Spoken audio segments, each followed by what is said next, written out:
भावना आई है। तो आज के हमारे सेशन की शुरुआत करने के पहले एक छोटी सी प्रार्थना करते हैं और फिर हम सेशन की ओर आगे बढ़ते हैं। वंदे नाते हेरी गुरु करता हूँ अंतरे भाव से, नित्य सम्यता ये धार के बढ़ता रहूं निज आत्म में। कृतज्ञता से शीश मेरा झुकता है ये चरण में। है रोम पुलकित मेरा आपके गुणों के गान में। अल्पज्ञ की इस स्तुति को स्वीकृत तुम कर लेना। प्रत्यक्ष आकर हे गुरुवर दिव्य दर्शन दे देना। अज्ञान के इस अंध से ये आत्मा भयभीत है। गुरु की कृपा अब बरसी है, निज ज्ञान की ये जोत है। बस आप जैसा बन सकूं वह शक्ति मुझको दीजिए। सब दुखों का अंत हो ऐसी ही कृपा अब कीजिए। ऐसी ही कृपा अब कीजिए। एक सच्ची घटना से आज की बात की शुरुआत करते हैं। आज ही ये स्टोरी सुनने को मिली जो आपके सामने यहाँ प्रस्तुत कर रहा हूं। एक बार फॉरेन में एक लड़की ऑफिस में लेट तक काम कर रही थी। जाने के साधन सारे बंद हो चुके थे, रात लेट हो चुकी थी, घर वापस लौटना था, कुछ गाड़ियां मिल नहीं रही थी। उसने सोचा रात बहुत हो चुकी है, अब चलना शुरू करते हैं, क्योंकि यहां तो रुक नहीं सकती हूं, मुझे वापस जाना ही पड़ेगा। जस्ट अ सेकंड में एनेक्डोट बंद कर देता हूं जी। तो उसने रास्ता शुरू किया और चलते चलते सड़क में वो ऐसे रास्ते पे आ गई जहां बहुत ही सुनसान रास्ता था।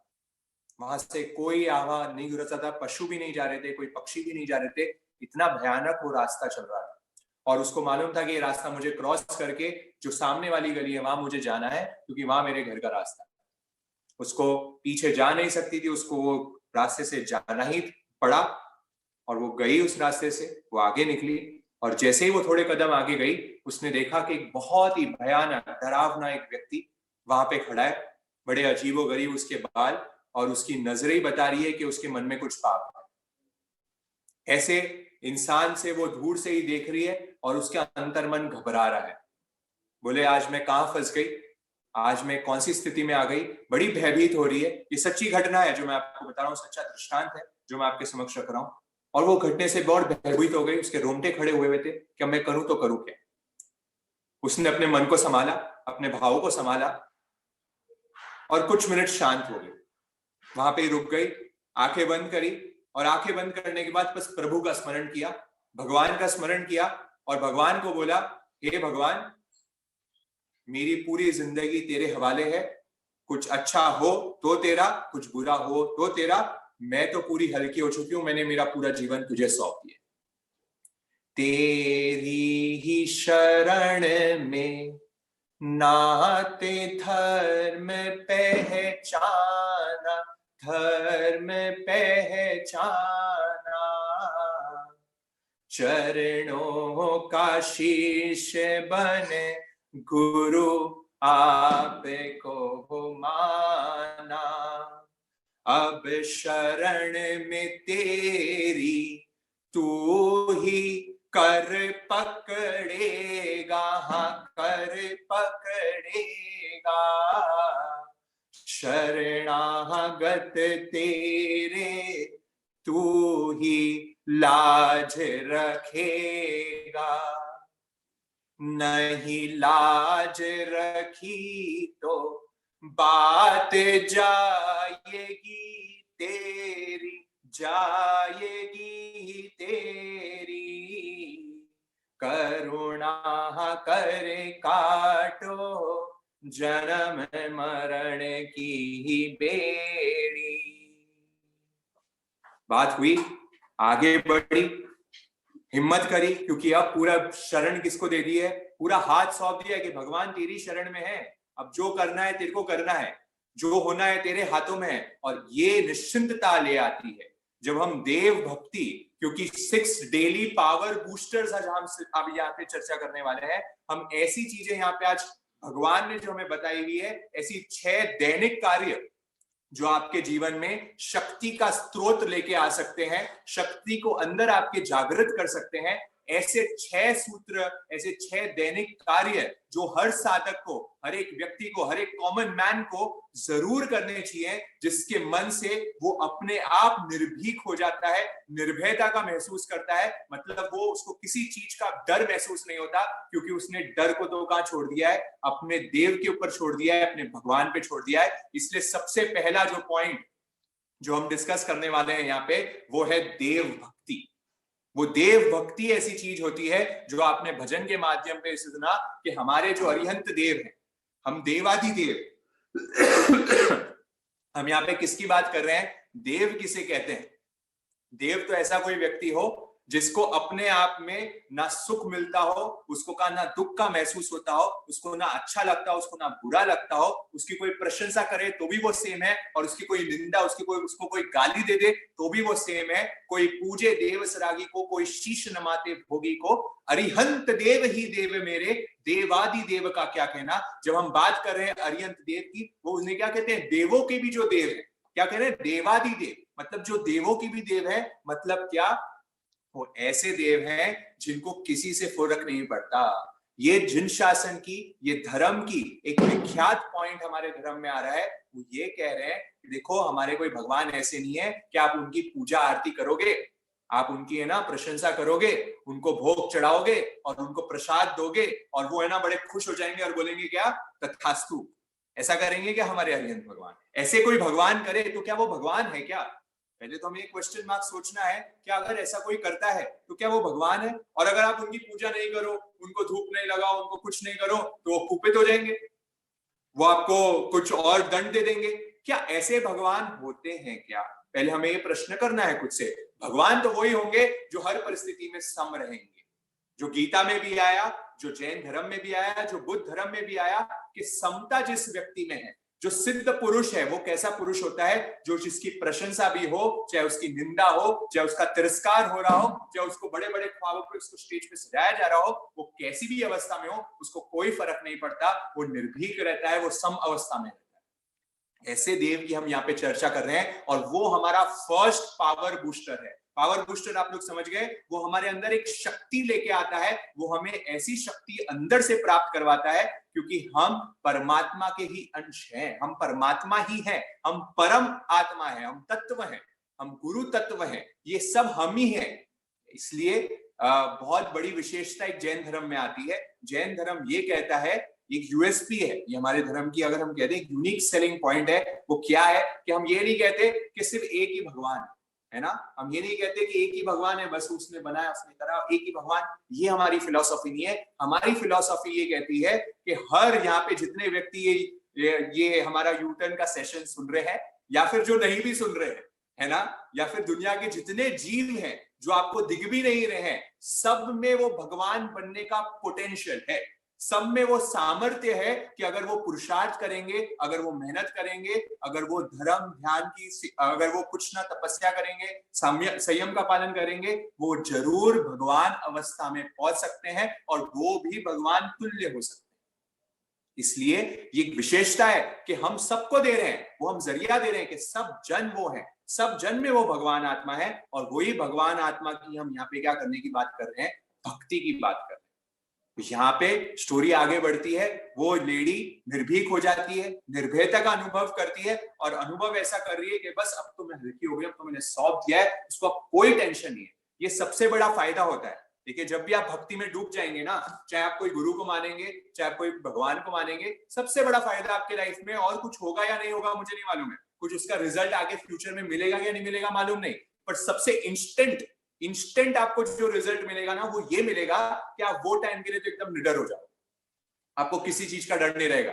देखो, लोगों को क्या टेंशन रहती है, अरे यार भैया जॉब लगेगी कि नहीं लगेगी, पैसे कमाऊंगा कि नहीं कमाऊंगा, धंधा नया कर रहा हूं चलेगा कि नहीं चलेगा, है ना, घर में बीमारी हो गई ठीक होगी कि नहीं होगी, कितनी लोगों की टेंशन है कि नहीं, सबकी कुछ ना कुछ तो जरूर अभी कोई ना कोई तो हमारी टेंशन चलती रहती है लाइफ में।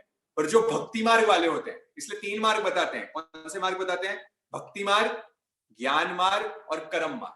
क्या बताते हैं मार्ग? 3 मार्ग, पहले भक्ति, दूसरा कर्म और तीसरा क्या?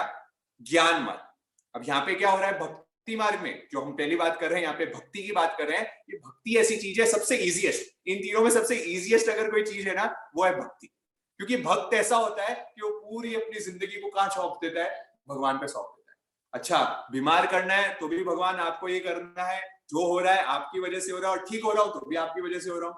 मैंने तो मेरी पूरी जीवन को आपको सौंप दिया है, आपको जैसे चलाना है चलाओ, आपको मेरे को प्रॉफिट करवाना है कि नुकसान कराना है, सब आपका ही है। जो करूंगा आपके लिए ही करूंगा, और जो नहीं करूंगा, जो हो रहा है वो भी आपने अच्छे के लिए ही किया। इसलिए कुछ अच्छा होए तो समझ लेना कि हरि की कृपा है। हरि की कृपा मतलब भगवान की कृपा। हरि समझते हो ना, कि मतलब भगवान की कृपा। कुछ अच्छा हुए, श्रद्धेय योगेश्वरी जी हमारे सब कई बार फरमाते अपने व्याख्यानों में, वो कहते हैं कुछ अच्छा हुए तो समझ लेना क्या, कि वो हरि की कृपा है, और कुछ बुरा हुए तो समझ लेना, कुछ हमारे साथ बुरा हुए तो समझ लेना कि वो हरि की इच्छा है। अगर ये फिलॉसफी, ये 2 लाइन भी आप दिमाग में याद रखोगे तो हमारी मन का संतुलन, हमें कहीं भी जब हम सम अवस्था की बात करते हैं, हम न्यूट्रल फ्रेम ऑफ माइंड के रहते हैं, हम चाहते हैं कि हम जीवन में हमेशा खुश रहें, हम आनंदित रहें, कोई भी परिस्थिति, एवरीवन वांट्स कि हम हैप्पी रहें। ये हैप्पी रहने के बहुत छोटे से सूत्र हैं, जहां हम कह रहे हैं प्रभु इच्छा और प्रभु की कृपा। ये 2 चीज हम पकड़ लेना तो हमें ना अहंकार आ सकता है और हम दुखी हो सकते हैं। वो निर्भीक हो गई लड़की, वो निर्भयता का अनुभव कर रही है, और वो इतनी निडर हो गई कि बोले अब तो चलो आगे, कोई दिक्कत नहीं, अब तो हिम्मत बन गई है, अंतरात्मा से प्रेरणा मिल गई है, पावर बूस्टर अंदर लग गया है, चलती है आगे, रास्ते में आगे चलती है, और निडरता से धीरे धीरे करते हुए वो व्यक्ति उसको देखता भी नहीं है, उस पर कोई गलत नजर भी नहीं पड़ती है, और वो अपने घर पे सुरक्षित पहुंच जाती है उसका। अब मेन स्टोरी आगे शुरुआत हो रही है। मेन शुरुआत ये हो रही है स्टोरी में कि अगले दिन या 1-2 दिन बाद, 2 दिन बाद समझ लीजिए, न्यूज़पेपर में घटना छपती है, और घटना वही छपती है कि वहां पे उसी रास्ते में टाइमिंग लिखी हुई होती है कि इस टाइम पे जो लड़की वहां से गुजरी थी, हमारी लड़की जो वहां से गुजरी थी, उसके केवल 10 मिनट बाद का टाइम वहां लिखा हुआ था। और वो लड़की वो कहानी पढ़ रही है, वहां पे स्टोरी पढ़ रही है, और वहां पे दिख रहा है कि 10 मिनट बाद कोई वहां से दूसरी लड़की गुजरी और उसके साथ कुछ गलत कार्य हो चुका था। वो एकदम उसके वो टाइम रोंगटे खड़े हो जाते हैं, वो टाइम भयभीत हो जाती है कि अरे ये क्या हो गया, शायद वही तो व्यक्ति नहीं था जिसने ऐसा कोई गलत कार्य कर दिया, जो मेरे को लग रहा था, मेरे को भी डर लग रहा था वो टाइम, शायद वही तो नहीं है। और वही सीन यहाँ पे हो चुका है, सिर्फ 10 मिनट का अंतराल रहा। वो तुरंत के तुरंत कहाँ जाती है? पुलिस स्टेशन भागती है, और पुलिस स्टेशन जाती है क्योंकि वहां पे लिखा हुआ था कि अगर किसी को भी उस व्यक्ति की सूचना हो तो जरूर आप लोग पुलिस स्टेशन पहुंचे और रिपोर्ट करें। वो पहुंचती है, वो पुलिस स्टेशन जाती है, और पुलिस स्टेशन में उन लोगों ने 5-6 जो उनको डाउटफुल थे लोग, उनको वो लोग पकड़ के पुलिस वालों ने वहां रखा हुआ था। वो तुरंत लेडी ने जाते ही उसने रियलाइज कर ली थी ये तो वही लड़का है, ये तो वही इंसान है। उसने तुरंत आइडेंटिफाई कर लिया और आइडेंटिफाई करने के बाद पुलिस वालों को बता दिया कि वही लड़का है, और उसने भी एक्सेप्ट कर लिया कि हाँ मैं ही हूं जिसने ये सब कार्य किया, ये घृणित कार्य मैंने ही किया। वो पुलिस वालों को बोलती है कि पुलिस वाले जी मुझे है ना 1 मिनट इससे बात करनी है अलग से, आप लोग इसको पकड़ लो पर मुझे 1 मिनट दीजिए, मुझे इससे सेपरेटली बात करनी है। और वो बात करने वहां जाती है और बात उससे करती है और पूछती है भैया 10 मिनट पहले उस दिन उस रात को वो सुनसान रात वो सुनसान जगह पे मैं वहां से गुजरी थी, आपने मुझे देखा भी था पर आपने मेरे साथ तो कोई गलत कार्य नहीं किया, आपके मेरे मन में तो कोई गलत भाव नहीं आया, तो ऐसा मेरे साथ क्या हुआ, आपने मेरे साथ ऐसा क्या नहीं किया, और वो जो दूसरी लड़की आई उसके साथ ऐसा क्या हो गया कि आपको उसके साथ कुछ गलत कार्य करने का मन हो? रीजन क्या था? व्यक्ति क्या बोलता है, आंसर देता है कि भोले आप जब वहां से गुजर रहे थे तो आपके साथ आप अकेले नहीं थे, आपके साथ 2 आजू बाजू 2 सैनिक जैसे लोग आपके आजू बाजू जा रहे थे, और उनको देख के तो मैं डर गया था, इसलिए मैं वहां से निकल गया था, मैं वहां से आपके बारे में कुछ नहीं किया। ये सच्ची घटना है जो यहाँ पे आपको मैं बता रहा हूं। It can be N imagination, it can be something else, but it was something कि जहां पे देव भक्ति काम आ गई, क्योंकि हमने भगवान को सौंप दिया था हमारा जीवन, हमने निश्चिंत हो गए थे और भगवान ने सहाय करी। क्योंकि कहते हैं, क्या कहते हैं, धम्मो मंगलम मुक्तिटम अहिंसा संयमो तवो देवा वीतम नमन संति जस्सत धम्मे सयामणो। देवता भी उनकी चरण में रहते हैं, जिसका मन सदा धर्म में रहता है, जिसका मन सदा भगवान में रहता है, उनके वहां तो देवता उनकी चरण में आके उनकी सेवा करते हैं। हमें कोई देवता की पूजा करने की जरूरत नहीं है, उनको कोई प्रशंसा करने की जरूरत नहीं है। अगर आप आत्म भाव में रमण करेंगे, अगर आप धर्म के भाव में रमण करेंगे, तो देवता स्वतः आपकी सेवा में आएंगे, और वो देवादिदेव की सेवा में हमें सहायक अंग बनेंगे कि हम भी वो देव भक्ति कर पाए, हम भी वो गुरु भक्ति कर पाए। इसलिए देव भक्ति में ऐसी ऊर्जा है, ऐसी शक्ति है कि भक्ति करने से ही सारे कर्मों की निर्जरा स्वतः होनी शुरुआत हो जाती है। वो तपस्या का बड़ा ही इंपॉर्टेंट भेद। आगे बात चल रही है, देव भक्ति की बात चल रही है, और देव भक्ति में आगे जब हम डिस्कस कर रहे हैं तो यहाँ पे एक और स्टोरी मेरे सामने आ रही है। एक और स्टोरी की बात चलो हम रहने देते हैं, पहले तो हम ये देव भक्ति को समझ लेते हैं। देव भक्ति में क्योंकि स्टोरी एक अभी हो गई तो थोड़ा रिलैक्स करते हैं, थोड़े 1 मिनट बाद हम वापस स्टोरी को लेंगे और वहां पे देखते हैं कि अगर जीवन की सबसे पहली उपलब्धि, जीवन की सबसे पहली उपलब्धि ये होती है कि हमें, एक मिनट में पीपीटी को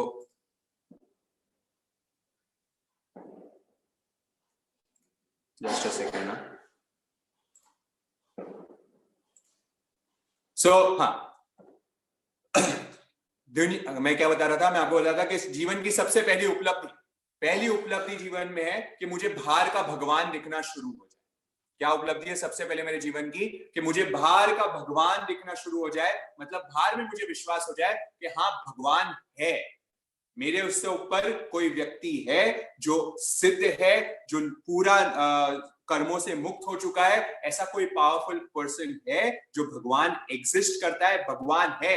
ये श्रद्धा, ये संकेत की शुरुआत है, ये शुरुआत है हमारे संकेत के कि मेरे मन में एक दृढ़ आस्था आ गई कि भगवान है। इसलिए आज विश्वास कर लें सब जन, जिनको अभी तक ये नहीं दिमाग में बैठा है ना, क्योंकि हम नमो सिद्धाणम तो बोल लेते है ना, नमो सिद्धाणम बोलते हैं ना, नमो अरिहंताणम नमो सिद्धाणम, पर विश्वास जमे कि नमो सिद्धाणम, सिद्ध है, भगवान है, और मेरे में भी वो पोटेंशियल है कि मैं भगवान बन सकता हूं। ये जीवन की सबसे पहली उपलब्धि हो जाएगी। ये सबसे पहला आप लोग जीवन में जो अचीवमेंट करेंगे वो ये करेंगे कि मेरे को ये विश्वास हो गया कि भगवान है। दूसरी उपलब्धि आपके लाइफ में ये होगी कि जब भगवान की वाणी पे मुझे विश्वास हो गया और अब मुझे प्रत्येक व्यक्ति में भगवान के दर्शन होना शुरू हो गए। ये जीवन की दूसरी उपलब्धि है। सत्वेषु मैत्रिम गुणिषु प्रमोदम। क्या कह रहे हैं? सत्वेषु मैत्रिम, जहां आपको हरि जीव में सब में आपको मैत्री की भावना आनी शुरू हो जाएगी। मिट्टी में सब भूएसु वेरम मज्जम न केणई। क्या कह रहे हैं? मिट्टी में सब भूएसु, मुझे सब में क्या लग रहे हैं? मेरे को सब में भगवान के दर्शन हो रहे हैं। अरे ये भगवान आत्मा, ये भगवान आत्मा, ये भगवान आत्मा, सब भगवान आत्मा है। मैं किसको पीड़ा दूं, किसको दुखिया करूं? जब ये दृष्टि आ जाएगी तो महाराज साहब कई बार किस्सा सुनाते हैं, गुरुदेव जी सुनाते हैं, वो कहते हैं कि एक व्यक्ति था, वो बाहर कुत्ते को रोटी देने जा रहा था। किसकी बात कर रहे हैं? शायद मेरे ख्याल से, जहां तक मुझे याद है, स्वामी विवेकानंद या किसी की स्टोरी चलती है ये, कि यहाँ पे वो कुत्ते को रोटी देने जा रहा था, और रोटी देने जा रहा है, और वो कोई देने जा रहा है, उसको बोल रहा है, अरे रुक जा रुक जा रुक जा, रोटी पे अभी तक घी नहीं लगाया है, घी लगा के रोटी दे। क्योंकि कुत्ता भी तो भगवान आत्मा है, उसमें भी तो वही दृष्टि आ रही है। वो जीव में भी आपको भगवान दिख रहा है क्या? वो दृष्टि हमें देखनी है। क्या आप गाय को ऐसा तो खाना नहीं दे देते हो ना, बस हाँ वो बच्चा कुचा हमने दे दिया, या जो पशु पक्षियों को ऐसे ही तो नहीं दे दिया? क्या उनमें आपको भगवान के दर्शन हो रहे हैं? चलो छोड़ो पशु पक्षियों की, क्या आपके जो घर के मेंबर्स अलग अलग है, या आपके जो फैमिली के मेंबर्स है, या आपके ऑफिस के मेंबर्स है, या आपके कोई जो नौकर है घर पे काम कर रहा है, या ऐसे कोई भी व्यक्ति आपके आजू बाजू आपको दिख रहे हैं, क्या सब में आपको भगवान के दर्शन हो रहे हैं क्या? ये प्रश्न चिन्ह है, आपको खुद को पूछना है। अगर हो रहे हैं तो समझना कहीं ना कहीं मैं धर्म के रास्ते पे थोड़ा और आगे बढ़ चुका हूं। ये दृष्टि बहुत पैनी है। हमें याद ही नहीं आएगा, सबसे पहले तो बात ही करते हुए, कोई बस में चलते हुए आपसे कोई कुछ बोल दे, है ना, और रास्ते में चलते हुए कोई गाड़ी चला रहे हो, और गाड़ी डालते हुए आपको किसी ने ना कोई बीच में टक्कर मार दिया, गलत क्रॉस कर दिया, और मेरे जैसा अज्ञानी और मेरे जैसा क्रोधी व्यक्ति तो सबसे पहले क्या करता है? अरे कैसे गाड़ी चला रहा है, ठीक से चलानी नहीं आती क्या, कैसे चलाता है गाड़ी? वो टाइम मेरे दिमाग में स्ट्राइक नहीं होता, अरे ये भी तो भगवान आत्मा है, इसमें भी तो भगवान बनने का पोटेंशियल है। मेरी दृष्टि इतनी विकसित हो, ये मैं सिर्फ खुद के लिए, पूरे जो सेशन चल रहे हैं ये मैं सिर्फ खुद के लिए बोल रहा हूँ, कि मेरे में ऐसी दृष्टि डेवलप हो कि मेरी देव भक्ति इतनी शुद्ध हो जाए कि मुझे दूसरी उपलब्धि हो जाए, कि मेरे को सत्वेशु मैत्रेण हो जाए, मुझे सब चीज में भगवान आत्मा के दर्शन होने शुरू हो जाए। कभी कभी होते हैं, पर हर समय होना वो हमारे लिए बहुत इंपॉर्टेंट बात है। और तब सम्यक दृष्टि थोड़ा थोड़ा अपनी सम्यक दृष्टि को और पवित्र करते जाएगा, उत्कृष्ट कोटि के सम्यक दृष्टि की ओर आगे बढ़े। तीसरी उपलब्धि आ रही है, कौन सी हो गई? पहली तो वापस रिपीट कर रहा हूं। सबसे पहले तो क्या होगा? विश्वास होगा कि भार में भगवान है, भार में कोई देव है, भाग में अरियंत देव है, अरियंत देव ही देव मेरे, देवादिदेव। ये सबसे पहली उपलब्धि। दूसरी क्या आ गई? कि सब जीवों में भगवान आत्मा, भगवान की वाणी पे विश्वास, और सभी जीवों में भगवान के दर्शन। और तीसरी उपलब्धि वो और गहरी है, वो ध्यान की गहराई में आपको मिलेगी, जहां भीतर के भगवान के आपको दर्शन हो जाए, जहां भीतर के भगवान को आपको दर्शन हो जाए। अरे मैं भी तो आत्मा हूं, मैं भी तो वही शुद्ध पात्मा हूं। वो जब दृष्टि मेरी चालू हो जाएगी, तब समझना एक अलौकिक शांति का आपको अनुभव होगा। और वो ऐसा पल होगा जिसे हम कहते हैं शायद यथाकृत प्रवर्तित, हमारे जो चलता है लब्धि फूटती है, वो शायद अपूर्वकरण की दृष्टि होती है, जहां मुझे महसूस होता है, जहां ग्रंथि भेद होता है, क्या भगवान वो मेरे अंतर भया प्रकाश, कहते हैं ना हमारे गुरुस्ती के भजनों में चलता है, मेरे अंतर भया प्रकाश नहीं अब मुझे किसी की याद। ऐसे गुरु अस्थि को शायद संभवतः लगता है कि शायद उनके भीतर वो तीसरी उपलब्धि डेवलप हो गई थी, और भीतर में वो भगवान के दर्शन, जब भी वो कह रहे हैं कि अब मुझे किसी की आश नहीं, क्योंकि मानव जीवन का सबसे बड़ा कलंक, मानव जीवन का सबसे बड़ा कलंक यह है कि उसे किसी की आवश्यकता हो, उसे किसी चीज की आवश्यकता हो, या किसी व्यक्ति की आवश्यकता हो, उसे कुछ चाह हो। ये मानव जीवन का सबसे बड़ा कलंक है। और मानव जीवन का सबसे बड़ा भूषण, आभूषण जिसे हम कहते हैं, सोना चांदी जिसे कहते हैं, मानव जीवन का सबसे बड़ा भूषण ये है कि किसी को वो व्यक्ति की जरूरत हो, वो किसी व्यक्ति को आवश्यकता हो उस व्यक्ति। ये मानव जीवन का सबसे बड़ा भूषण है कि आपकी आवश्यकता किसी को हो। आप ऐसे व्यक्ति बन जाओ, आप ऐसे साधक बन जाओ कि लोग आपके पीछे आ रहे हैं, लोगों आपके बिना नहीं रह पा रहे, लोग आपके बिना कमी का महसूस कर रहे हैं, लोगों को आपकी आवश्यकता हो। ये मानव जीवन का सबसे बड़ा भूषण है। इसलिए ऐसा कुछ काम करो।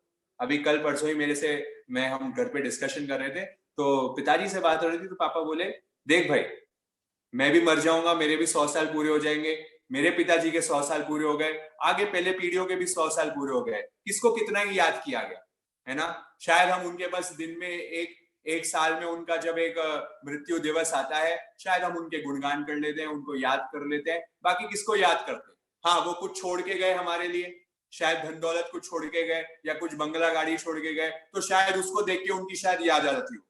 पर किसकी याद आती है?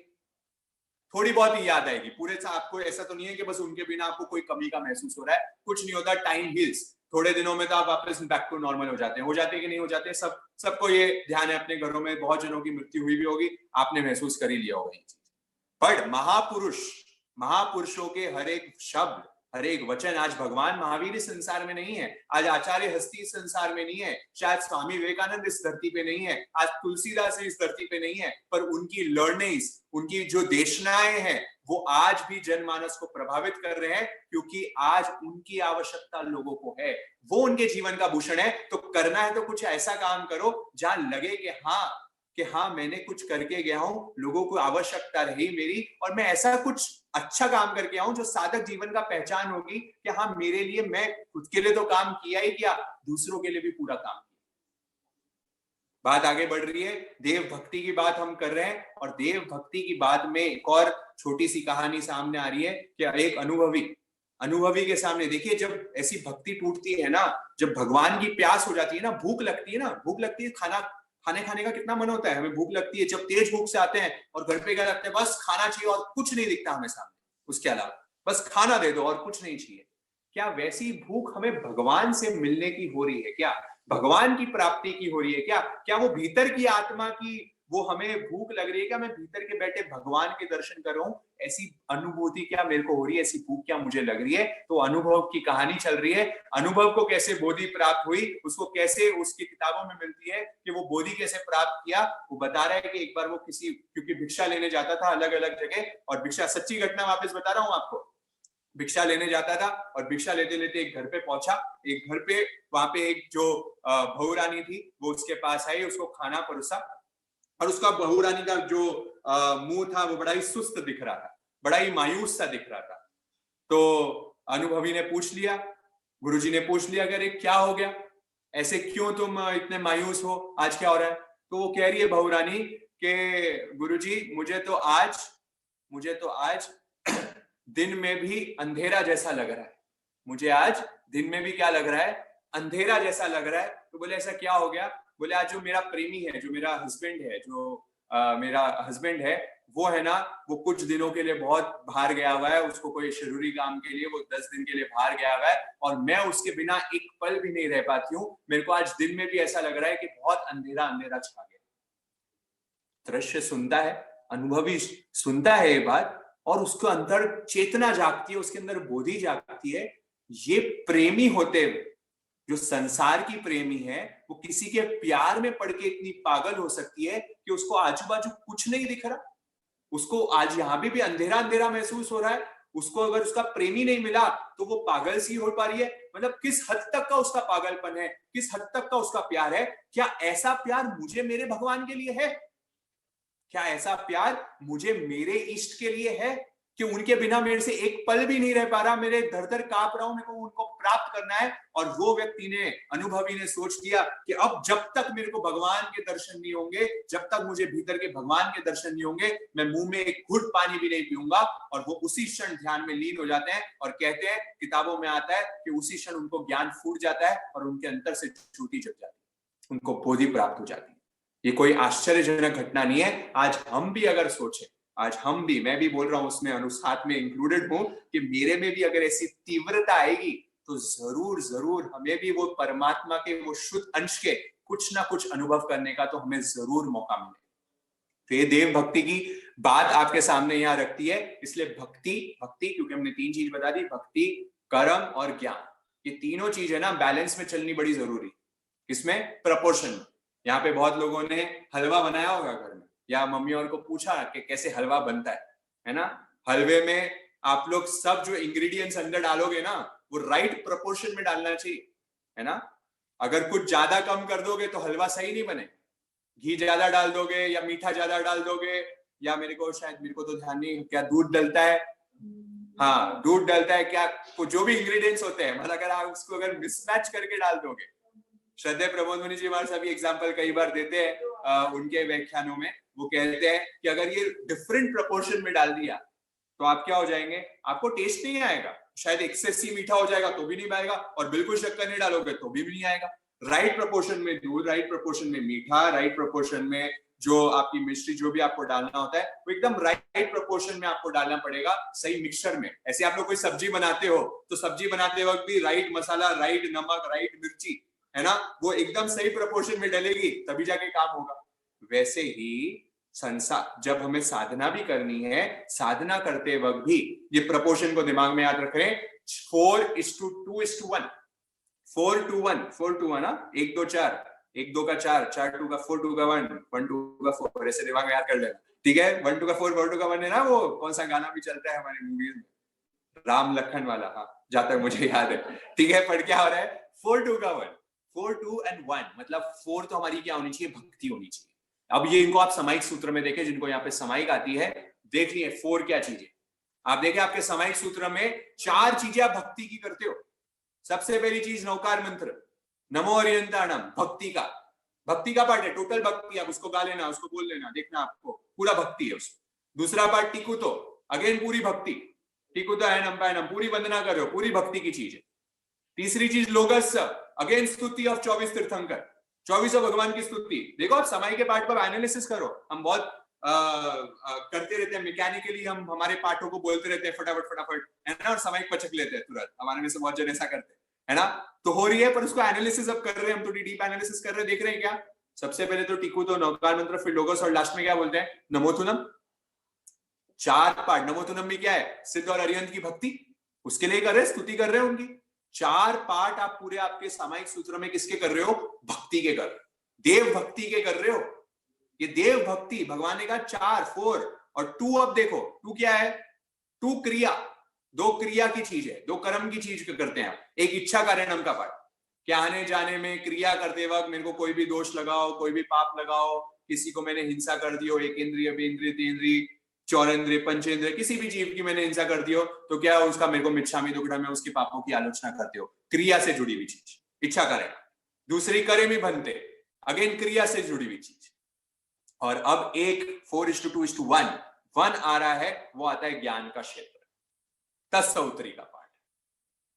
तत्सौत्री वो शुद्ध आत्मा की विशुद्ध करने की, विसोहीकरणम, विसल्लीकरणम, पावनम, कमानम, निगठाय, ठाणेनम, होणेनम, झानेनम, अपाणम बोसरामी। क्या चीज आ रही है उसमें, पूरी चीज आ रही है, वो ज्ञान की बात आ रही है, क्योंकि ध्यान करने के पहले आपको ये पाठ बोलना पड़ता है, तत्सौत्री।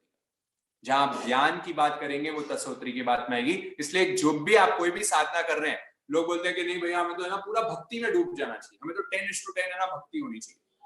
ठीक है, अच्छी बात है अगर वो आपकी स्टाइल है, पर भगवान की स्टाइल में अगर आप चलोगे तो तीनों का मिक्सचर जरूरी है ना। ऐसा नहीं होना चाहिए कि भक्त, क्योंकि भक्त तो अंधविश्वासी भी हो सकता है ना, उसको कोई मालूम ही नहीं। अगर कोई समझो मिथ्यात्वी पर्सन आ गया, आप उसकी भी भक्ति करनी शुरू कर देंगे।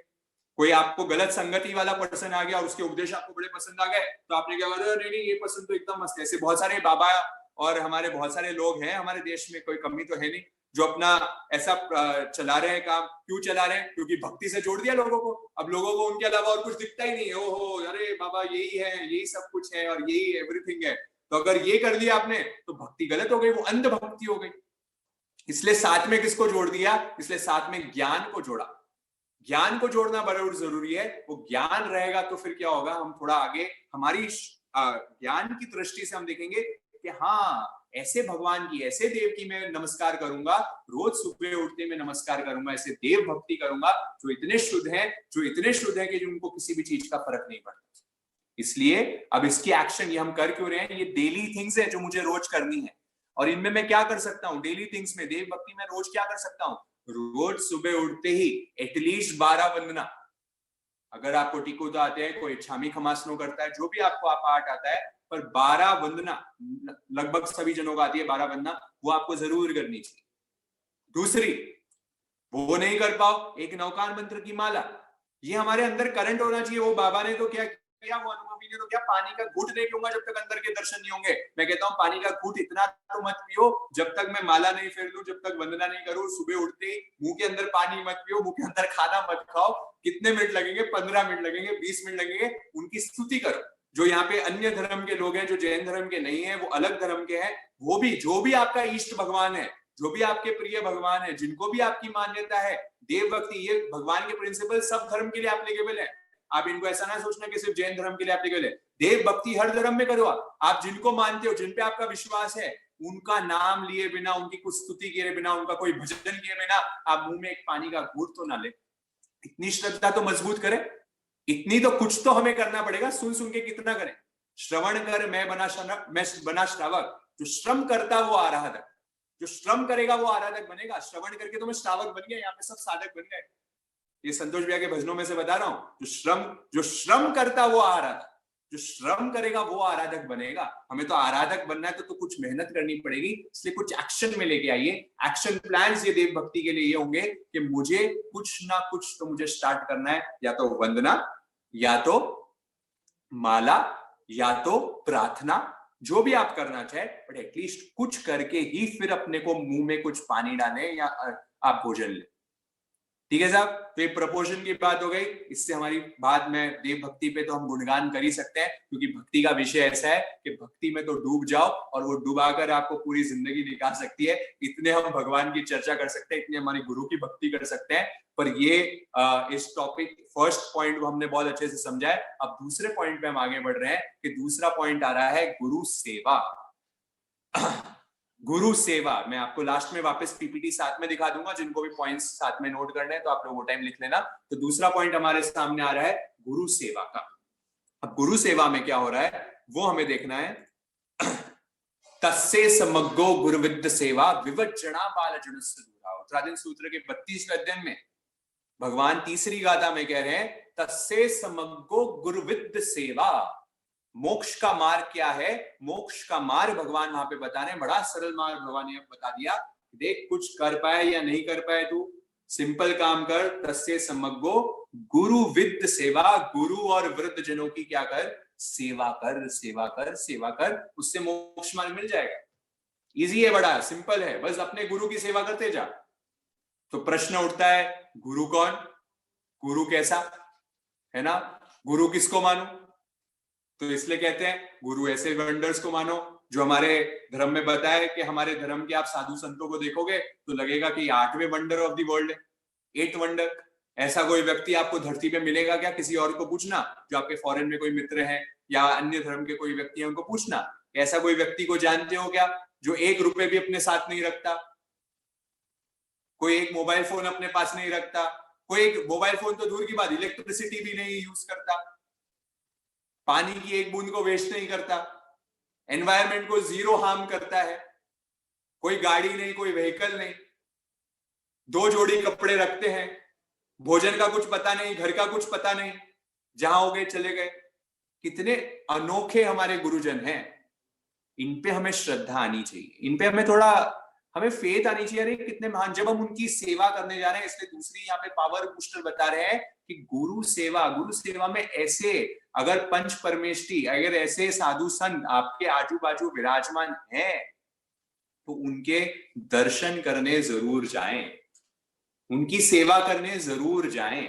अगर आपके आजू बाजू साधु संत हैं तो उनको जरूर उनके वहां पे वंदना करने जाए, उनके चरण छूने जाए, क्योंकि सिर्फ उनके दर्शन मात्र से भी हमारे अंदर बहुत बड़ी ऊर्जा डेवलप होनी शुरू हो जाती है। हमें एक वापस एनर्जी मिलती है, क्योंकि वो जीवन को जी रहे हैं। देखिए, मैं यहाँ पे जितना भी बोल दूं ना, मैं कितनी भी बातें कर लूं ना, मेरा इम्पैक्ट है ना शायद 10% 20% ही होगा। वो क्यों होगा मालूम है? क्योंकि मेरा जीवन साधु जीवन जैसा नहीं है। मेरा जीवन वो साधु जो जैसा जीवन जी रहे हैं, वो 6 गाय को जीवों की जो हिंसा का त्याग करके बैठे हैं, इतना शुद्ध जीवन जी रहे हैं, वो एक शब्द बोलेंगे उसका असर ट्रिमेंडस हो सकता है, और मेरे ऐसे अज्ञानी का, मेरे ऐसे भोगी व्यक्ति का कोई ज्यादा असर नहीं होगा। वो क्यों नहीं होगा? क्योंकि मेरे जीवन, मेरे कथनी और करनी में बड़ा अंतर है। उनके कथनी और करनी में अंतर नहीं होगा। वो ऐसे 5 महाव्रत को जीते हैं, कोई भी एक भी जीव को नहीं हिंसा करना, कोई भी झूठ नहीं बोलना, कोई भी चोरी नहीं करना, ब्रह्मचर्य का ऐसा शुद्ध पालन करना कि अगर कोई नया एक छोटा सा बच्चा भी अगर पैदा हो रहा है और वो पुरुष है, अगर समझो छोटा बालक पैदा हुआ है, वो भी कोई सती को टच नहीं कर सकता। अगर टच किया तो वो प्रायश्चित लेना पड़ेगा। ऐसे ब्रह्मचर्य का पालन करने वाले हमारे साधु संत होते हैं। उनके लिए हमें अहोभाव जगना चाहिए, हमें अहोभाव जगना चाहिए कैसे महान है, और इसलिए उनके दर्शन करने का हमें मन होना चाहिए, है ना। फोर्सफुली नहीं होना चाहिए घर में, अरे बस दर्शन करना है, करना है, करना है। ये आप जब अपने बच्चों को भी अपने घर परिवार में भी समझाओ तो ऐसा समझाइए उनको कि ये ऐसे महान लोग हैं, तुम्हें मिलने ढूंढने से भी नहीं मिलेंगे, ये ऐसे यूनिक सैंपल्स हैं हमारे पूरे वर्ल्ड में। आप चुनिंदा लोग हमें गिनती में गिन सकते हैं, पूरे वर्ल्ड में ऐसे लोग हैं, उनके हमें दर्शन करने का सौभाग्य मिलेगा। तो क्या मतलब उनकी हमारी ऊर्जा हमें डेवलप हो जाएगी। और ऐसे लोगों की संगति करने से, क्योंकि हमने बाबा साहब को, सुशील जी वैद्य जी को एक बार पूछा, क्योंकि बाबा साहब बहुत बड़े वैद्य हैं यहाँ पे, है ना, he is a very famous वैद्य इन जयपुर। उनको हम कभी गाड़ी में एक साथ जा रहे थे, उनका बहुत सौभाग्य मिला कि उनके साथ हमें उठने बैठने का अवसर प्राप्त होता है। तो 90 इयर्स अराउंड है एंड बहुत ही ज्ञान में भीतर उतरे हुए, मैंने कई बार शायद पहले भी जिक्र किया होगा। उनसे मैंने पूछा, एक बार उनसे साथ जा रहे थे, मैंने पूछा बाबा साहब के जीवन का राज क्या है, रहस्य क्या है, कि बहुत सारे साधु संतों को ठीक करते हैं, बहुत सारे साधु संत उनसे मार्गदर्शन लेने आते हैं, ऐसा उनका जीवन, ऐसा अनमोल जीवन है उनका, ऐसा शुद्ध जीवन वो जीते हैं। मैंने पूछा बाबा साहब के जीवन का राज क्या है, आपने विद्या कैसे सीखी, आपने ये वैद्यपना इतना आपका कैसे आपने अच्छा कर लिया। तो बोले सिंपल है, बड़ा सरल काम है, संगति। क्या बोले, क्या बोले, संगति। मैंने बोला संगति बाबा साहब क्या बोल रहे हो, संगति। बोले सिंपल है, जो गुरु है उनके चरणों में रहो, उनकी संगति में रहो, अपने आप सीख जाओगे, कुछ सीखने की जरूरत नहीं होती है, बस उनके पास जाओगे, अपने आप आप क्या करने लग जाओगे सीखना शुरू कर जाओगे। ये पावर है संगति।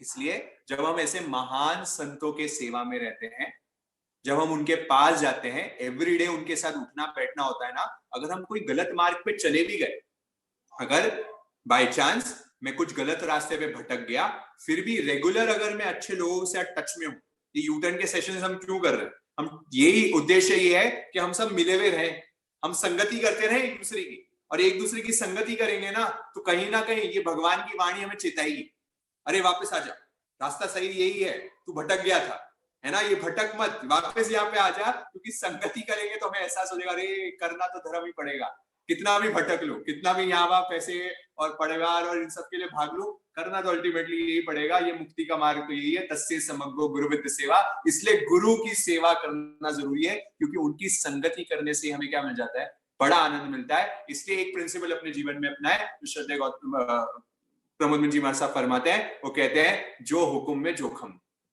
क्या कहते हैं, जो हुक्म में जोखम नहीं, बस गुरु की आज्ञा में चलो जीवन में। भगवान का मार्ग बड़ा सरल है यार, सिंपल है, बस समर्पण। एक तो सबसे पहले बता दी भक्ति, पूरी भक्ति में तो क्या होगा, पूरा समर्पण हो जाएगा, पूरा 100% छोड़ दिया भगवान। जब 100% भगवान को छोड़ दिया, भगवान की जो आज्ञा है उसका भी पालन करना शुरू करो। भगवान ने बोला ऐसे ऐसे करो, ऐसे ऐसे करो, आप देखोगे जब ऐसा करने शुरू हो जाओगे, जो हुक्म में जोखम नहीं, फिर तो अपने आप ही जीवन चलती है। इसलिए शुरुआत में बड़ी कठिन आती है, पहलो चलनो कठिन है, बाद में श्रम न सीख, है ना। ये श्रम ना सीखोगे, पहले थोड़ा कठिनता लगेगी, पर जब एक बार चलना शुरू करेंगे बड़ा आसान होगा। देखिए जो थोड़ा यहाँ पे तपस्या करते होंगे, जो एकाशने करते होंगे, व्यासने करते होंगे, रेगुलरली कुछ रात का चौबियार तिबियार करते होंगे, उनको मालूम है शुरुआत में थोड़ा डिफिकल्टी होती है, शुरुआत के दिनों में थोड़ी डिफिकल्टी है, पर जब पालन रोज करना शुरू हो जाते हैं, बड़ी सरलता से हो जाता है। क्यों हो जाता है, क्योंकि आदत बन गई, जो हुक्म में जोखम नहीं। तो ये हमें करना है। ये गुरु के मिलने का क्या फल है, गुरु के मिलने का क्या फल है, गुरु के मिलने का यही फल है कि हम खुद गुरु हो जाते हैं, हम में खुद में वो गुरु तत्व जाग जाता है। गुरु कोई बाहरी व्यक्ति नहीं है, वो बाहरी व्यक्ति तो हमें एक प्रेरणा दे रहा है कि तू तेरे भीतर का जो गुरु तत्व है उसको पहचान। वो बाहरी व्यक्ति, बाहरी जो हमारे साधु संत है, वो हमें एक दृष्टि बता रहे हैं कि तेरे अंदर भी वो गुरु तत्व है, उसको पहचान। और गुरु तत्व क्या है, अगला प्रश्न चला कि गुरु तत्व, ये भैया क्या गुरु तत्व की बातें कर रहे हो, हमारे तो कोई गुरु तत्व नहीं है क्या, हमने तो कभी देखा नहीं। गुरु तत्व क्या है, गुरु तत्व इज नथिंग एल्स योर विवेक, आपका विवेक, क्या सही और क्या गलत। क्या सबको बेटे यहाँ नहीं मालूम है कि झूठ नहीं बोलना चाहिए, क्या सबको बेटे यहाँ नहीं मालूम है कि किसी की वायलेंस नहीं करनी चाहिए, क्या सबको यहाँ नहीं मालूम है कि किसी के गलत हमें चोरी नहीं करनी चाहिए, सबको मालूम है, ये आपका विवेक है। क्या सबको यहाँ नहीं मालूम है क्रोध नहीं करना चाहिए, सबको मालूम है, सबको मालूम है अहंकार नहीं करना चाहिए। और ये आपको कोई धर्म, कोई किताब या किसी ने नहीं बताया, आपका अंतरात्मा। कोई आपके साथ कोई आप पे गुस्सा करेगा, आपको अच्छा लगेगा क्या, नहीं अच्छा लगेगा, मतलब आपकी अंतरात्मा वो नहीं चाहती, मतलब ये आपका विवेक है, ये आपका गुरु तत्व है जो अंदर बैठा है, जो आपको गुरु कौन होता है, जो गाइड करता है ना, जो आपको सलाह करता है, सही मार्ग का रास्ता दिखाता है, तो अंदर बैठा आत्मा आपको बता रही है, ये गुरु तत्व आपको बता रहा है, देख भाई सामने वाला क्रोध करता है ना, तुझे अच्छा नहीं लगता, तू भी किसी पे क्रोध मत कर। सामने वाला झूठ बोलता है, तुझे अच्छा नहीं लगता, तू भी किसी को झूठ मत बोल। ये अंदर बैठा गुरु तत्व आपको समझा रहा है, पर मैं क्या कर देता हूं, मैं विवेक का अनादर करता हूं, मैं अनादर करता हूं, आई डिसरिस्पेक्ट विवेक।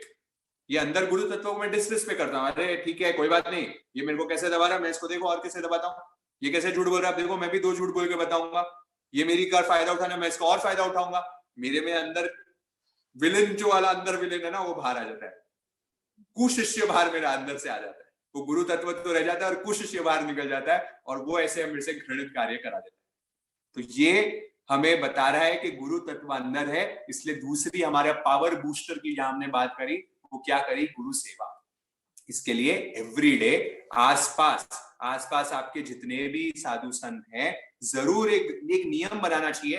घर में छोटे बच्चे भी अगर हो, हमने देखा गुजरातियों को, है ना, मुंबई में रहते थे, हमने गुजरातियों को देखा, मतलब वहां पे इतनी भक्ति और इतनी गुरु सेवा। मैं आपको यहाँ पे बता दूं, छोटे छोटे बच्चे भी है, 5-6 साल के बच्चे भी हैं, पर उनके माताजी पिताजी उनको हाथ पकड़ के, है ना, मंदिर मार्गियों की बात बता रहा हूं मैं, पूरे यहाँ पे क्या कर रहे हैं, पूरे अपने वस्त्र पहना के, प्रॉपर उनके पूजा के वस्त्र पहना के, और हाथ पकड़ के उन छोटे छोटे बच्चों को भी वो देव के दर्शन कराने जाते हैं, उनकी मूर्ति की पूजा कराने जाते हैं, उनको पकड़ पकड़ के उनको गुरु की सेवा करवाते हैं, हॉलीडेज में शिविर में बेचते हैं। ऐसे वो संस्कार बचपन से बच्चों में डाल रहे हैं, तब जाके आज धर्म सुरक्षित है गुजरातियों के बदौलत। हम मारवाड़ियों के बदौलत ज्यादा सुरक्षित है या नहीं मेरे को नहीं मालूम, पर हाँ, गुजरातियों के बदौलत जरूर हमारा जैन धर्म बड़ा सुरक्षित है। क्यों सुरक्षित है? क्योंकि वो जीते हैं उसको जी रहे हैं, और बचपन से ही संस्कार डाल रहे हैं कूट कूट के। तो हम इतने पिछड़े में हैं क्या कि हम भगवान में हम थोड़ी भी श्रद्धा नहीं डेवलप कर पाए,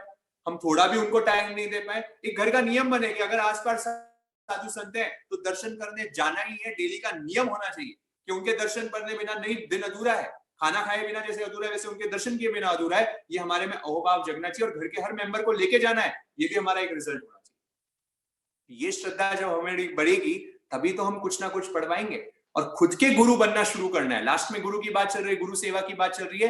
ये गुरु की सेवा करते करते ये अनुभव आना है कि स्वयं के गुरु बनना शुरू करना है। किसी और के गुरु बनने की है ना अपेक्षा मत रखना, यार मैं अब बड़ा हो गया हूं ना, मैं अब घर में ही हम गुरु बनना शुरू हो जाते हैं, अब तो मैं बड़ा हूं, ये मेरा छोटा है, अब मैं इसका गुरु हूं, ये मेरा चेला है, इसको मेरे अकॉर्डिंग काम करना चाहिए। या फिर हम बाहर के हो जाते हैं, मैं बॉस बन गया हूं, है ना, अब मेरा एम्प्लॉय, उसके सामने मैं गुरु जैसी बिहेव करना शुरू कर देता हूँ।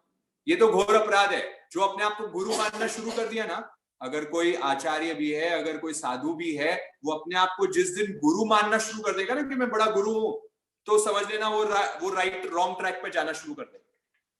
उसको वो अहंकार जग जाएगा कि मैं गुरु हूं। इसलिए जितने जितने महान पुरुष होते हैं ना, जितने महापुरुष आप चरणों में आएंगे जिनके, वो हमेशा कहेंगे हम तो सदैव शिष्य ही रहेंगे, हम सदैव शिष्य ही हैं, हम हमारे गुरु के शिष्य ही हैं, हम उनकी कृपा से, गुरु की कृपा से ही काम कर रहे हैं। क्या हमारे वर्ड, हमारे तो प्रमोद मिश्रा एक वर्ड हमेशा देते हैं हमें, गुरु कृपा।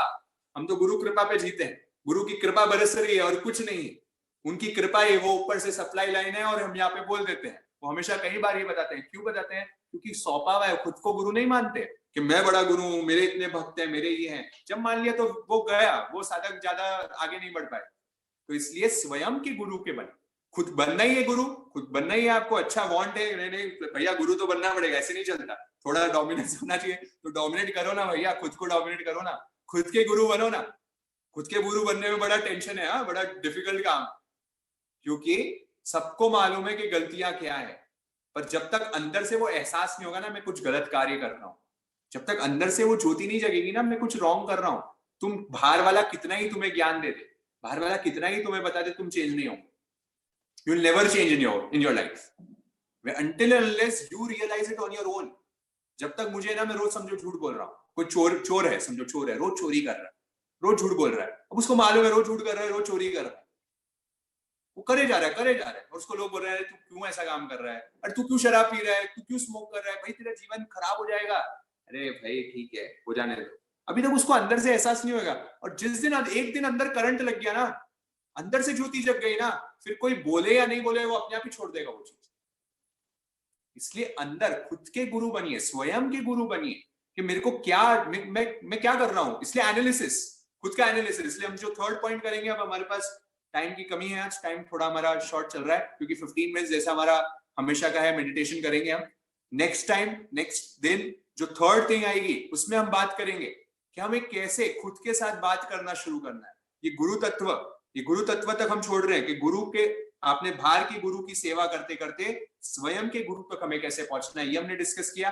देव की भक्ति के बारे में हमने डिस्कस किया कि देव पे हमें श्रद्धा करें, अरिहंत देव पे हमारी श्रद्धा हो, उनकी भक्ति हम करें, भक्ति मार्ग में आगे बढ़े, भक्ति मार्ग के बाद साथ ज्ञान मार्ग और कर्म मार्ग को भी नहीं छोड़े। ये कर्म मार्ग की बात आ गई, गुरु सेवा, उनकी सेवा करना। अच्छा, क्वेश्चन ही आ गया, एक और क्वेश्चन रह गया कि गुरु सेवा क्या है। भैया आप बोल रहे हो कि हमारे साधु संत तो पैसे भी नहीं लेते, अरे वो तो हाँ वो पैर दबाने बोलते, तो पैर दबाते हैं क्या आपसे? कभी ट्राई करना हमारे कोई साधु संतों के पैर दबाने की, वो अलाउड ही नहीं करेंगे। No no, you are not allowed. अगर करना है तो पहले हमारे साथ साधु बनो, है ना, दीक्षित हो जाओ, तो हम तुम्हें अलाउ करेंगे। आप लोग की गृहस्थ की कोई सेवा नहीं लेंगे वो, क्यों नहीं लेंगे? तो फिर सर भैया गुरु सेवा क्या करें हम? गुरु सेवा क्या होती है? गुरु सेवा क्या होती है? उनके पास दर्शन करना ही गुरु सेवा है, उनके साथ ज्ञान चर्चा, उनको जाके जिज्ञासा पूछना, उनकी परिउपासना करना, बस उनके पास जाना, उनकी ऊर्जा लेना, वही गुरु सेवा है। उनकी आज्ञा में रहना, उनका जीवन जैसा चल रहा है उससे कुछ सीखना, उनके पास लोगों को लेके आना, ये गुरु सेवा है, जिन शासन की सेवा है। तो ये जिन शासन सेवा के लिए अगर कोई बुलाए हमें, तो हमेशा हमेशा रेडी रहना चाहिए। गुरु हमें कुछ बोले, हमेशा हमेशा तत्पर रहना चाहिए। गुरु आज्ञा देते हैं तो आज्ञा पालन का बल भी साथ में देते हैं। गुरु अगर आज्ञा देते हैं, आज्ञा पालन का बल भी साथ में देते हैं। इसलिए आज्ञा में कभी है ना क्यों करना, कैसे करना, भाई मैं कैसे कर पाऊंगा, है ना, बहुत सारे साधु तो आपको कुछ बोलते हैं, अरे ये कर लिया करो, ये कर, नहीं नहीं हमसे कैसे होगा, क्या होगा, क्यों होगा, नहीं, हम कितने क्रॉस क्वेश्चन करना शुरू कर देते हैं। जिनको गुरु मान लिया उनको जीवन छोड़ दो, इसलिए गुरु बिना जीवन शुरू नहीं। इसलिए सबसे पहले गुरु तो ढूंढे अपने लाइफ में, 1% तो ऐसा ढूंढे जो मेरे लाइफ का गुरु है, और फिर बाकी जितने भी साधु संत हैं उनकी भी खूब सेवा करें। वो सेवा करेंगे, ऊर्जा जगेगी, सत्संगति होगी, सत्संगति जगेगी, तो हम भक्ति भी तीव्र तरीके से, क्योंकि वो गुरु ही तो हमें बताएंगे, गुरु ही तो हमें बताएंगे कि कौन किसकी भक्ति करनी है। आपको कैसे मालूम पड़ेगा किसकी भक्ति करनी है? गुरु से ही तो सीखा हमने, है ना। इसलिए वो आती है ना, गुरु गोविंद दोनों पढ़े, काके लागू पाए, बलिहारी गुरु आवकी, गोविंद दियो बताए, है ना। तो देव भक्ति से भी ज्यादा इंपॉर्टेंट क्या बात है कि गुरु सेवा, क्योंकि गुरु होंगे आपके जीवन में, वही तो बताएंगे। गुरु गोविंद दोनों खड़े, काके लाग, किसके पहले पैर लग, बलिहारी गुरु आपकी, वो गुरु की बलिहारी है, गुरु के पहले पैर छू, क्योंकि उन्होंने ही तो गोविंद का रास्ता बताया, उन्होंने तो बताया भगवान कौन है, उन्होंने तो बताया कि देव कौन है, उन्हें तो बताया अरिहंत कौन है। तो ये 2 पॉइंट हमने देखे, ये 2 पॉइंट्स हमें हमारे जीवन में इंप्लीमेंट करने हैं। इसलिए गुरु सेवा, एक्शन प्लान्स, बहुत बातें कर ली, एक्शन प्लान्स क्या, हमें करना क्या है, बातें समझ ली, कंसेप्ट समझ लिया। करना ये है, कल से एटलीस्ट बिना मुंह में पानी डाले या खाना खाए एटलीस्ट वंदना करें, या नवकाल मंत्र की माला फेरें, या वो भी नहीं कर पाए तो 5-10 मिनट कुछ ध्यान करें, कुछ भगवान की स्तुति करें, प्रार्थना करें, कुछ तो करें, कुछ तो खुद के लिए, धर्म के लिए कुछ तो टाइम निकालें। ये करेंगे तो देव भक्ति होगी। आसपास कोई साधु संत होंगे तो उनके जरूर दर्शन करने जाएं, उनकी परिउपासना करने जाएं। उनको कोई चीज की जरूरत है, कोई आवश्यकता है तो उनको जरूर पूछें। उनको गोचरी सेवा का उनका लाभ दीजिए, विहार सेवा का उनका लाभ दीजिए, ये गुरु सेवा है। उनके गोचरी में मदद कीजिए, उनके विहार में साथ में जाइए, ये गुरु सेवा रहेगी। तो ये इनमें आप थोड़ा आगे बढ़ेंगे तो अब अपन आगे, जब नेक्स्ट सेशन हमारा होगा, नेक्स्ट सेशन संभावना है कि हम संडे को रखेंगे, रविवार को, इस रविवार को हमारा सेशन रहेगा, और उसमें बाकी के रिमेनिंग 4 पावर बूस्टर, आज थोड़ी ऊर्जा आपको लग गई होगी, ये 2 पावर बूस्टर से थोड़ी ऊर्जा आ गई होगी। 4 और स्तोत्र है हमारे, शक्ति के स्तोत्र हैं, जो हम रविवार को डिस्कस करेंगे, और डिटेल में डिस्कस करेंगे कि हम कैसे हमारे जीवन में और इन स्तोत्र को बढ़ाते हुए, पावर बूस्टर्स को लगाते हुए हम वो परम अवस्था तक पहुंच पाए, हम शुद्ध परमात्मा की अवस्था तक पहुंच पाए। इसी के साथ हम यहाँ के सेशन को